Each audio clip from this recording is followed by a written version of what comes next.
Perfect. Thank you. I appreciate the introduction and welcome everybody. Today we're going to talk a little bit more about what George was just leaning into, which is the idea of context, right? And what context can start to provide both for zero trust and to dynamic authorization, right? Using both of those pieces as that definition of how do we actually redefine our customer engagement, our customer journey.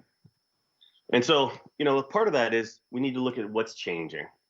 And I know everybody on this call is impacted by COVID, and we're seeing that just rapidly accelerate the digital transformation, the adoption of cloud, the need for distributed services, and at the same time, really start to build new business models. Whether it's Postmates helping to deliver food or otherwise, we're seeing all these B2B2C or B2B2B business models rapidly emerge. So we need to make sure we're able to engage with both partners, customers, and their development teams, and doing that in a very contextual and session-based way. Now, I think we can all agree right from the get-go that due to this world changing, we're seeing this massive advent of APIs.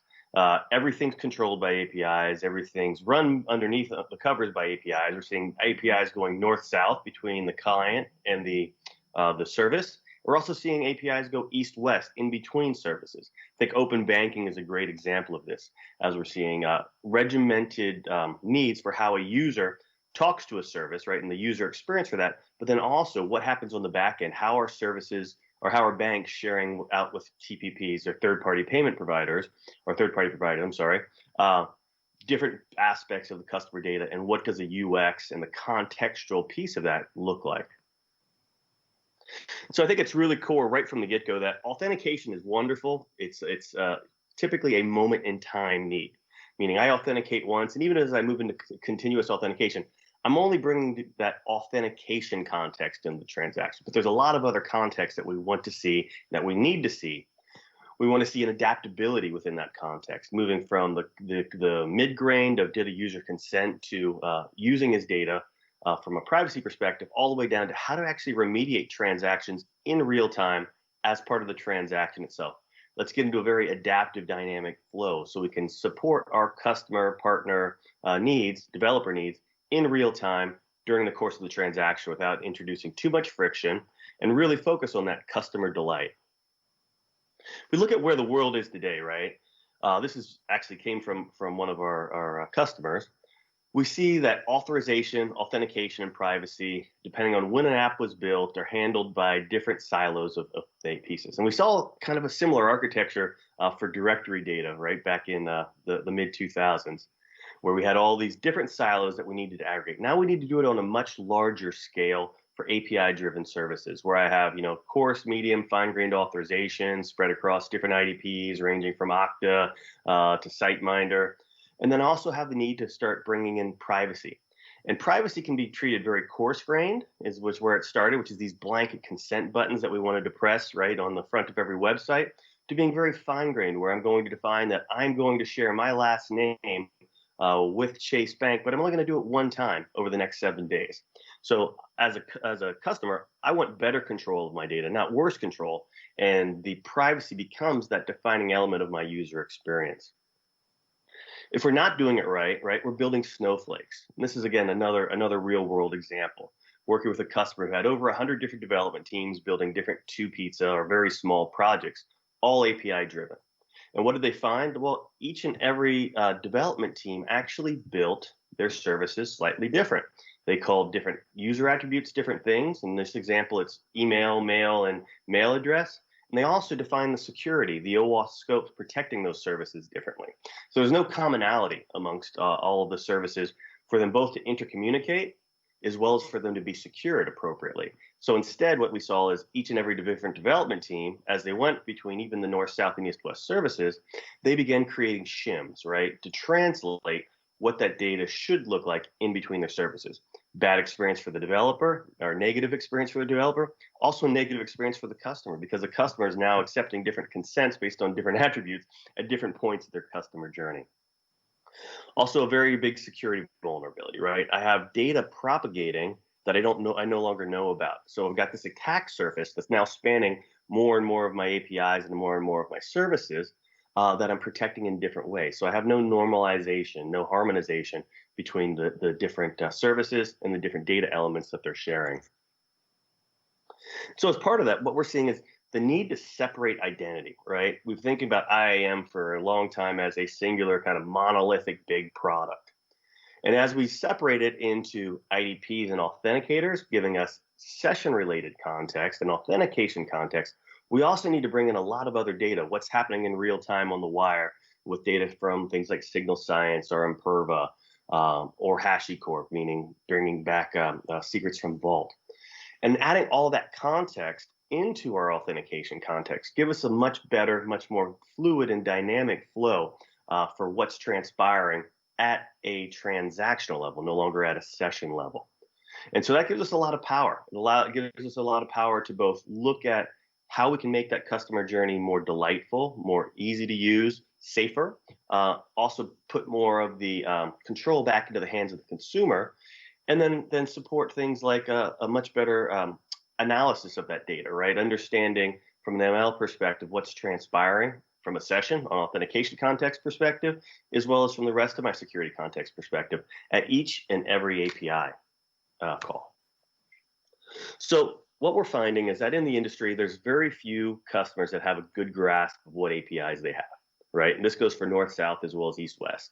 The problem is they're spanning multiple clouds with multiple API gateways, maybe even multiple Kubernetes/service meshes, and they're struggling to understand what services are out there and what are the API endpoints correlated to those services.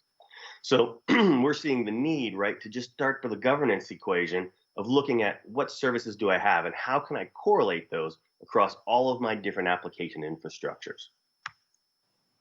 Second part is how do I harmonize the data that I'm going to use for authorization, right? So it's no longer I have a singular IDP because most organizations have 2, 3, 5, sometimes even 24 different IDPs. So how do I aggregate all of that data, harmonize that identity data, normalize that identity, and present it down to the application as the application wants to see it? So now I have control from the identity token coming over OIDC SAML all the way down to the individual authorization tokens that are minted on a transactional basis for consumption by service A, service B, service C. And I can also start to bring in much finer grain control of what data is going to service A. So that might be the full user record. However, when service A goes to service B, I might only need to pass the last name. So being able to start building a data lineage of exactly how your data is being used, what services are seeing it, but also regulating which service can see which aspect of a user's profile or of that context that is so rich coming from your different IDPs and different data stores. The third step is building in this adaptive dynamic authorization, right? Understanding that I need flexibility, and I need flexibility in a near natural language, right? So my business partners can write policies, my developers can write policies, my business owners can write policies, and even partner developers can write policies. Having a central place for governance for policy creation, so I know exactly what's created, how it's being applied, but then having dynamic pushes of that policy out to your API endpoint. So regardless of where that API endpoint spins up, it's protected in the exact same manner. The dynamic authorization also brings in very, very flexible factors or attributes like risk. So as we see, a threat coming in from Signal Science, for example, of what's transpiring in the transaction, being able to take adaptive steps during the transaction to mitigate that risk. It might be prompt for a FIDO-style MFA. It might be, let's turn up auditing and push this back out to our SOC. But being able to integrate and correlate all of that different contextual data of what's happening both in my authentication context as well as in the rest of the transactional context becomes increasingly important and brings a whole new level of customer engagement. Of course, it's important to understand what's happening, right? And not just needle in the haystack, finding your security threats, ATO, et cetera, but also showing the business value. And this is something I think we've really missed on the identity side. And what I mean by that is the business owners, they want to see how much their APIs are being consumed, right? Want to see new APIs being rolled out by partner developers, et cetera. And so being able to publish that back up to them and show them this is the value of what you're purchasing. This is why you're able to adopt open banking. This is how you're addressing privacy data for GDPR.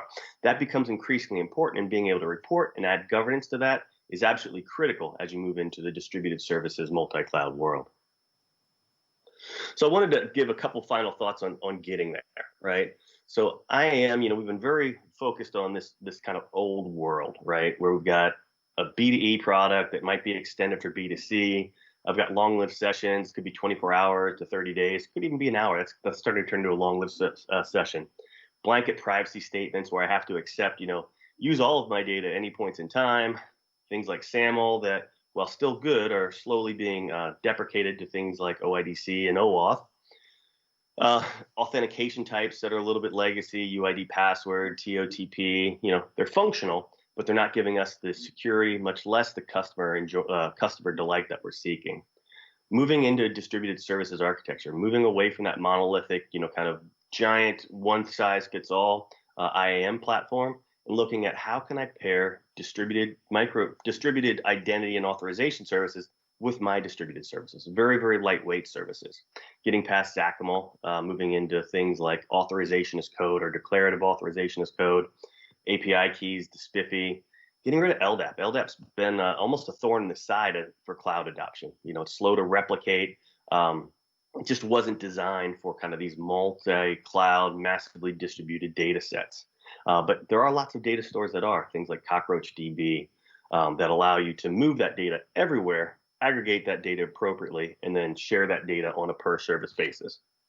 And also powering past those manual processes, getting into that DevSecOps mindset, where you're not just giving your developers guardrails, but you're giving them ways to engage and move faster as part of their development process.